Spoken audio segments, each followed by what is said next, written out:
नाज़रीन इकराम अस्सलामु अलैकुम वरहमतुल्लाहि वबरकातुहू।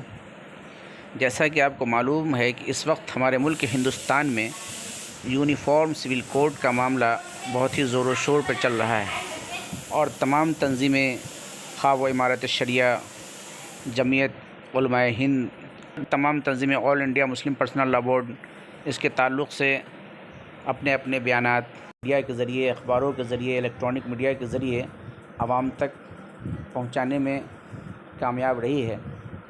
बावजूद उसके एक बहुत बड़ा मुसलमानों का तबका ऐसा है कि संजीदा नहीं है, लिहाजा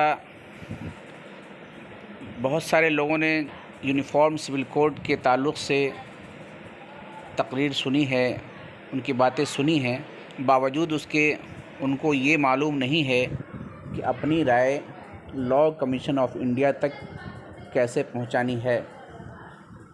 इस ताल्लुक़ से हमारे इस चैनल पर 27 जून को एक वीडियो मौलाना मुफ्ती मोहम्मद सनाउल हुदा कासमी, नायब नाज़िम इमारत शरिया बिहार उड़ीसा झारखंड का यूनिफॉर्म सिविल कोड के हवाले से डाला गया, जिसमें उसकी पूरी तफसील बताई गई और उसके क्या नुकसानात हैं वो भी बताए गए।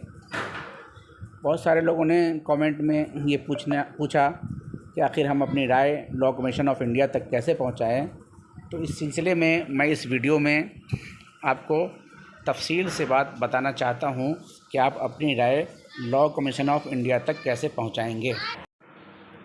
आपको इस वक्त स्क्रीन पर QR कोड नज़र आ रहा है और उसके ऊपर में एक लिंक भी दिया गया है।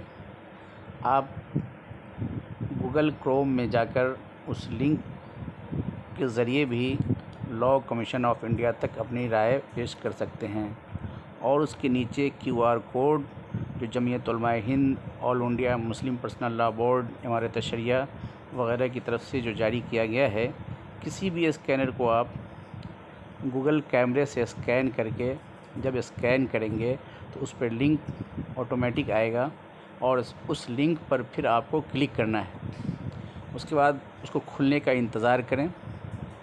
उसके बाद आपको all India Muslim Personal Law board की जानिब से एक दरख्वास्त लॉ कमीशन ऑफ इंडिया को जो जारी किया गया है उसका पूरा प्रोफार्मा तैयार किया गया है। उस मज़मून को आप पढ़ें। मज़मून हिंदी, अंग्रेज़ी, उर्दू तीनों ज़बानों में दी गई हैं। आपको जिसमें भी सहूलत हो उसको पढ़ें। उसमें एक ऑप्शन है ब्लू कलर का Gmail पर जाने का, उसको क्लिक करेंगे तो आप ऑटोमेटिक Gmail तक पहुंच जाएंगे। आपको करना सिर्फ ये है कि ऊपर दाहिनी जानिब एक एरो का निशान है ऊपर में, उस पर क्लिक कर देना है। आपकी राय लॉ कमीशन ऑफ इंडिया तक पहुंच जाएगी।